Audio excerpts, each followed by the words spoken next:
চলতি মাসের প্রথম সপ্তাহে যুক্তরাষ্ট্রের আটলান্টায় অনুষ্ঠিত হল যুক্তরাষ্ট্র ও কানাডা প্রবাসী বাংলাদেশিদের মহাসম্মেলন ফোবানা 2006। বাৎসরিক এই সম্মেলন উত্তর আমেরিকার বাংলাদেশিদের সবচেয়ে বড় মিলন মেলা। দেখুন যুক্তরাষ্ট্রের প্রতিনিধি ডক্টর রবিউল ইসলামের পাঠানো ভিডিও চিত্র নিয়ে রিপোর্ট। আটলান্টার বিশ্ববিখ্যাত কোপ গ্যালারিয়া সেন্টারে অনুষ্ঠিত এবারের সম্মেলনটি ছিল ফোবানার 20তম আয়োজন। 3 দিনব্যাপী এই সম্মেলনে অংশ নেয় যুক্তরাষ্ট্র ও কানাডার বিভিন্ন স্টেটের 42টি সংগঠন। 10,000-এরও বেশি দর্শকের উপস্থিতিতে পুরো আয়োজনটি ছিল বেশ জমজমাট।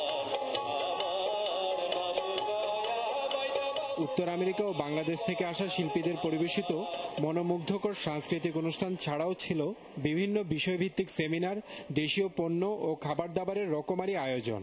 হাজার হাজার লোক আসছে এই সম্মেলনে, এবারও এসছে।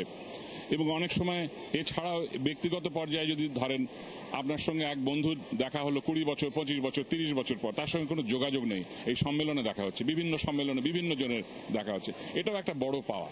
আর প্রবাসী বাংলাদেশিরা পুরো অনুষ্ঠানটি উপভোগ করেছেন নিজেদের মতো করে। খুবই ভালো লাগছে, বাঙালি পরিবেশ, এখানে খাবার দাবার, বাঙালি খাবার, আমরা খুবই ভালো লাগছে। অনুষ্ঠান বাংলা গান, মনে হচ্ছে দেশেই আছি। শিল্পীরা বিভিন্ন নাচ গান করছে, আর বাচ্চাদের অনুষ্ঠান তো খুবই সুন্দর হয়েছে। প্রবাসী বাংলাদেশি শিল্পীরা নাটক, নৃত্য আর সঙ্গীতে দর্শকদের মাতিয়ে রাখেন। সেই সাথে বাড়তি পাওনা ছিল বাংলাদেশ থেকে আসা মমতাজ ও ক্লোজ আপ ওয়ান খ্যাত শিল্পীরা।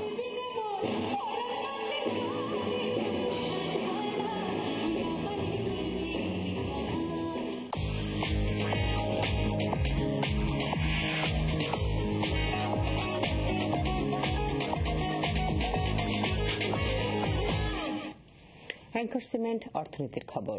দেশে ক্ষুদ্র ও মাঝারি শিল্পের উৎপাদিত